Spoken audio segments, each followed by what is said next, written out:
नमस्कार दोस्तों, स्वागत है आप सबका एक बार फिर से स्टॉक पर रिटेल पर स्टॉक मार्केट से जुड़ी एक नई जानकारी के साथ। तो दोस्तों इस वीडियो में हम डिस्कस करने वाले हैं आरएसआई से रिलेटेड एक जबरदस्त स्ट्रैटेजी और आपके सारे डाउट्स क्लियर हो जाएंगे इस वीडियो में। क्योंकि दोस्तों आप में से कई लोगों ने ये पूछा था कि भाई कौन सी स्ट्रैटेजी ऐसी हो सकती है जिससे कि हमें लॉस होने के चांसेस बहुत ही कम हो, चाहे वो आपके इंट्राडे ट्रेड्स हो, चाहे स्विंग ट्रेड हो, या फिर आप लॉन्ग टर्म के इन्वेस्टमेंट के लिए अगर कोई भी बाई या सेल सिग्नल चाहते हैं तो इस वीडियो में आप पूरा सीख जाएंगे दोस्तों। तो आप यहाँ पे जो देख रहे हैं आप दोस्तों, यहाँ पे दिख रहे हैं महिंद्रा एंड महिंद्रा का हमने यहाँ पे ट्रेड लिया हुआ था।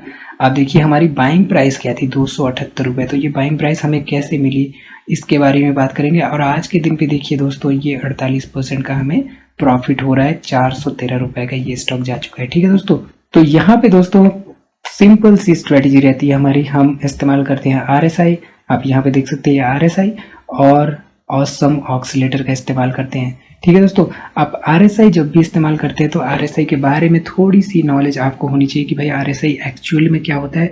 तो आरएसआई कुछ नहीं, रिलेटिव स्ट्रेंथ इंडेक्स होता है, जो कि करंट और हिस्टोरिकल स्ट्रेंथ बताता है आपके स्टॉक का जो क्लोजिंग प्राइस होता है उस पर।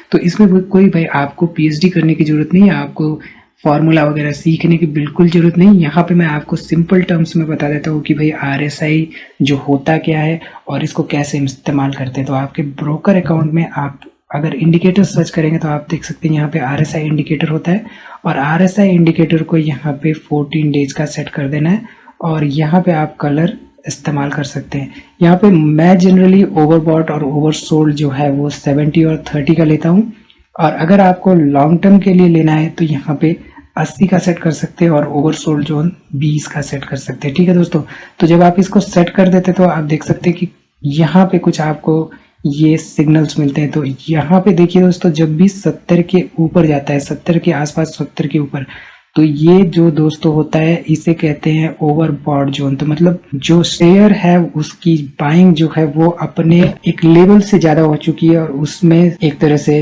बियरिश मूवमेंट आ सकता है, उसमें बियर्स आ सकते हैं सेल करने के लिए। और वहीं पे आप देखिए दोस्तों, जब भी ये 30 के नीचे यहाँ पे जा रहा है तो 30 के नीचे आपको ये कुछ समंदर जैसा यहाँ पे हरा हरा दिखाई दे रहा है। तो ये क्या होता है दोस्तों, ये होता है एक पॉइंट जहाँ पे जो सेलर्स होते हैं वो थक चुके होते हैं, और वही आने वाले टाइम पे आप देख सकते हैं कि स्टॉक का मूवमेंट ऊपर की तरफ अपनी दिशा पकड़ लेता है। ठीक है दोस्तों, और सेम इसी तरह यहाँ पे आप देख सकते हैं ऑसम ऑक्सीलेटर। तो awesome oscillator basically market movement को मेजर करता है दोस्तों। तो ये मूविंग एवरेज का कैलकुलेशन होता है दोस्तों। तो 5 दिन के सिंपल मूविंग एवरेज को सब्ट्रैक्ट करते हैं 34 दिन के सिंपल मूविंग एवरेज के पीरियड से, और ये सिंपल मूविंग एवरेज जो होता है दोस्तों, ये कैंडल की क्लोजिंग पॉइंट पे ना बन के कैंडल की जो मिड पॉइंट होती है उसको लेकर कैलकुलेट की जाती है। तो इसमें भी आपको फॉर्मूला में बिल्कुल नहीं जाना है। आप यहाँ पे अगर देखें स्ट्रेटेजी, तो आप देख सकते हैं कि ऑसम ऑक्सीलेटर के नीचे जो आप बार्स बने हुए देख रहे हैं, तो जो सबसे लंबी बार होती है दोस्तों, आप देख सकते हैं यहाँ पे नीचे की तरफ आप देखिए, तो ये जो सबसे लंबी बार होती है उससे जो एडजेसेंट बार्स अगर छोटी बनने लगती हैं तो आप समझ जाइए कि यहाँ पे आपको बाई करना है। और सेम चीज ऊपर की तरफ होती है, तो आप देख सकते हैं करंट लेवल पे ये धीरे धीरे ओवरसोल्ड जोन में जाता हुआ ये स्टॉक दिखाई दे रहा है। महिंद्रा एंड महिंद्रा की हम बात कर रहे हैं, और आप देख सकते हैं कि ऊपर की तरफ यहाँ पे बार्स बनने लगे। तो जैसा ही एक बार बनेगा जो कि जो लेटेस्ट बार होता है दोस्तों उससे अगर छोटा होता है, तो वहां पे आपको थोड़ा सा चौकन्ना हो जाना चाहिए कि शेयर प्राइसेस में गिरावट हो सकती है। ये हम बात करें दोस्तों एक दिन के चार्ट पे। तो अगर हमें स्विंग ट्रेड्स लेने होते हैं तो मोस्टली जो है हम एक दिन के चार्ट पे ही देखते हैं, और अगर आप एक वीक के चार्ट पे इसको आप लगा के देखेंगे तो आपको थोड़ी सी बातें यहाँ पे क्लियर हो जाएंगी। आप देख सकते हैं एक वीक के चार्ट पे भी यहाँ पे देखिए, जैसे ही ये रेड के पास ऑसम ऑक्सीलेटर, ये ग्रीन जो यहाँ पे बना था, ये जैसे ही शॉर्ट बना उसके बाद आप देखिए यहाँ पे कहीं 325 के आसपास से ऊपर गया। ठीक है दोस्तों, और अगर आपको लॉन्ग टर्म के लिए कोई भी यहाँ पे देखना होता है तो आप देख सकते हैं कि यहाँ पे भी आपका ये काम करता है। तो आप देख सकते हैं आरएसआई इंडिकेटर ने यहाँ पे जबरदस्त एक ओवरसोल्ड जोन में है, जो कि आपको एक लॉन्ग टर्म में यहाँ पे एक्यूमुलेशन फेज में बता रहा है कि आप एक्यूमुलेट कर सकते हैं स्टॉक को।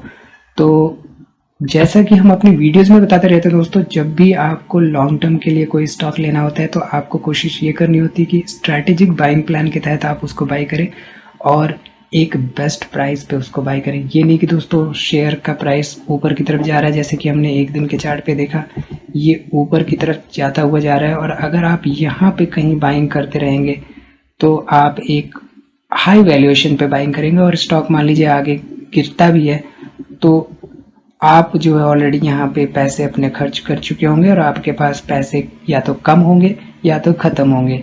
तो दोस्तों कहने का मतलब ये पैसे बचा के रखने चाहिए, और टेक्निकल स्टडीज आप अगर करते हैं, टेक्निकल एनालिसिस करते हैं, तो आप सही स्टॉक्स में सही चयन कर सकते हैं बाइंग का। ठीक है दोस्तों, और जहाँ तक रही बात कौन से स्टॉक्स का चयन करना है, तो उन्हीं स्टॉक्स का हमें चयन करना होता है जो कि फंडामेंटली स्ट्रांग कंपनी होती हैं। ये नहीं कि कोई भी स्टॉक हमने उठा लिया और उसमें टेक्निकल एनालिसिस करने लगे, कल को कोई न्यूज आती है ऑल ऑफ अ सडन, तो टेक्निकल एनालिसिस उसमें काम भी नहीं करते हैं। ठीक है, तो यहाँ पे आप मूविंग एवरेज भी इस्तेमाल कर सकते हैं। तो मूविंग एवरेज कैसे लगाते हैं वो देख लीजिए। मूविंग एवरेज, यहाँ पे मूविंग एवरेज हम सेलेक्ट करते हैं, और उसके बाद यहाँ पे मूविंग एवरेज का हम ड्यूरेशन सेलेक्ट करते हैं। तो यहाँ पे मान लीजिए हमें शॉर्ट ड्यूरेशन के लिए चाहिए, तो हम 100 दिन का मूविंग एवरेज लगाते हैं, और उसके बाद जो अगला मूविंग एवरेज हम लगाएंगे वो 50 दिन का लगाएंगे। तो यहाँ पे मूविंग एवरेज हमने लगा दिया 50 डेज का मूविंग एवरेज, और इसका कलर हम सेलेक्ट कर लेते हैं ग्रीन कलर। आप चाहें तो कोई भी कलर सेलेक्ट कर सकते हैं। और यहाँ पे दोस्तों हम एक्सपोनेंशियल मूविंग एवरेज इस्तेमाल करते हैं। तो पिछली वाली जो ये हमारा था, इसमें भी हम इसको डिलीट कर देते हैं। हम एक 100 दिन का मूविंग एवरेज लगाते हैं, जिसमें हम एक्सपोनेंशियल मूविंग एवरेज लेंगे। ठीक है, ये 100 दिन का हमारा रहेगा, और इसमें एक्सपोनेंशियल, ध्यान रखिएगा ये चीज़। तो ठीक है दोस्तों, अब देखिए ये एक दिन के चार्ट पे आपको दिखेगा कि भाई ओवरऑल इसमें यहाँ से देखिए तो ये बियरिश सिग्नल दे रहा है। ये यहाँ पे करीब 545 रुपए की रेंज पे। ठीक है, लेकिन आप यहाँ पे देखें तो RSI से कितना ज़बरदस्त आपने प्रॉफिट ऑलरेडी कमा लिया है, जबकि ये स्टॉक अभी भी बियरिश मोड में है। तो अभी ये बुलिश मोड में मूविंग एवरेज ने यहाँ पे कोई सिग्नल नहीं दिया है। तो ठीक है दोस्तों, इतना पावरफुल होता है RSI, और अगर ऑसम ऑक्सीलेटर के साथ आप इसे कंबाइन करते हैं तो आप एक ज़बरदस्त मुनाफा कमा सकते हैं। तो चलिए दोस्तों, इस स्ट्रैटेजी को हम अपनाते हुए देख लेते हैं कि भाई रिलायंस इंडस्ट्रीज का जो शेयर है, जो कि काफ़ी राइट्स इशू की वजह से काफ़ी ज़्यादा चर्चा में रहा है, और लोग कह रहे हैं कि भाई स्टॉक का प्राइस बहुत ऊपर तक जाएगा। लेकिन हमारा टेक्निकल स्टडी यहाँ पे देखिए, सिंपल सा हमने RSI लगा रखा है यहाँ पे, और ऑसम ऑक्सीलेटर आपने यहाँ पे लगा रखा है। यहाँ पे देखिए कि कितनी ज़बरदस्त तरीके से पिछले 2 दिनों में गिरावट हुई है। ठीक है, तो यहाँ पे सब लोग उम्मीद लगाए बैठे हैं कि भाई स्टॉक जो है ऊपर की तरफ जाएगा, लेकिन टेक्निकल जो एनालिसिस है हमारी वो ये कह रही है कि भाई स्टॉक तो नीचे की तरफ ही जाएगा। आप देख सकते हैं ये जो ऑसम ऑक्सीलेटर वाला ये जो बार बना है, ये ग्रीन बार से नीचे की तरफ बना है, बहुत ही माइन्यूट है, और आप देख सकते हैं कि स्टॉक नीचे की तरफ जा सकता है। हालांकि अगर आप इसको एक मंथ के कैंडल स्टिक चार्ट पे देखेंगे तो आपको कुछ तस्वीर यहाँ पे कुछ अलग ही नज़र आएगी। तो 2017 में हमें इंडिकेट किया था कि भाई अब ओवरबॉट जोन यहाँ पे आ चुका है, और अभी की सिचुएशन ये है दोस्तों कि यहाँ पे अभी भी 1 महीने के कैंडल स्टिक चार्ट पे ओवरबॉट जोन नहीं आया। तो आप देख सकते हैं कि अभी भी 58 के आसपास ये है। तो लॉन्ग रन में अभी ऊपर जा सकता है, लेकिन जैसा कि हमने देखा, अगर आप स्विंग ट्रेड्स यहाँ पे ले रखे हैं तो आप यहाँ पे एक तरह से एग्जिट कर सकते थे। ठीक है दोस्तों, तो ठीक है दोस्तों, उम्मीद है आपको सारी इन्फॉर्मेशन पता चल गई होगी भाई RSI का इस्तेमाल कैसे करते हैं, चाहे वो आपका इंट्राडे ट्रेड हो चाहे स्विंग ट्रेड हो। तो जब भी आप इंट्राडे ट्रेड करने जाते हैं दोस्तों, तो आपको एक दिन से ऊपर का चार्ट नहीं देखना होता है आपको। हालांकि जो ओवरऑल आपका ट्रेंड है वो देख के रखना होता है कि भाई मान लीजिए 1 वीक का ट्रेंड चल रहा है बियरिश, और आप आज इंट्राडे कॉल ले रहे हैं बुलिश में, तो ऐसा नहीं होता है। आप हमेशा ट्रेंड को पकड़ के रखिए, ट्रेंड इज फ्रेंड। तो उसके साथ आप कोई भी ट्रेड कर सकते हैं, और आपको लॉस होने के चांसेस बहुत ही कम होते हैं। ठीक है दोस्तों, तो इस वीडियो में फिलहाल इतना ही। उम्मीद है वीडियो आपको पसंद आई होगी और उसमें दी गई जानकारी आपके काम की होगी। वीडियो को लाइक करिए, कोई भी सवाल हो तो कमेंट जरूर करिए।